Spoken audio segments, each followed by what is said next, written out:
Oui, très vite. Simplement pour expliquer, on sera plusieurs élus de Saint-Étienne à s'abstenir sur cette proposition. Je ne reviendrai pas en détail, mais M. Tizy l'a évoqué. Il y a eu effectivement plusieurs préconisations qui étaient faites en matière de mode doux. Pour moi, la réponse qui est apportée par la ville de Saint-Étienne n'est pas satisfaisante. C'est déjà fait, ou ça viendra, ou c'est en cours.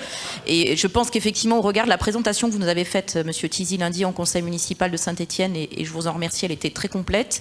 Il y a effectivement des orientations qu'il ne faut pas trop tarder à prendre, et je pense que la ville de Saint-Étienne tarde à s'inscrire dans un certain nombre de ces orientations. J'en veux pour preuve, vous l'avez évoqué, le point 6 qui a fait l'objet d'une remarque du SCOT, et j'en remercie le SCOT, sur le développement de zones commerciales en périphérie.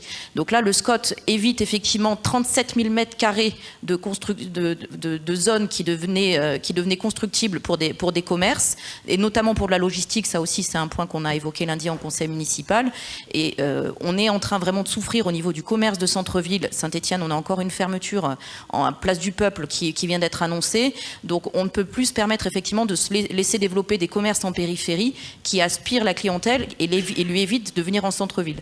Donc merci au SCOT d'avoir évité que ce point ne puisse se concrétiser. Il n'est pas dans les recommandations, enfin dans les modifications du coup qui vont être votées, mais sans la vigilance du SCOT, c'est encore le genre d'erreur stratégique que la ville de Saint-Étienne aurait faite. Donc nous, on va s'abstenir, mais je tenais quand même à vous remercier pour la qualité de votre présentation.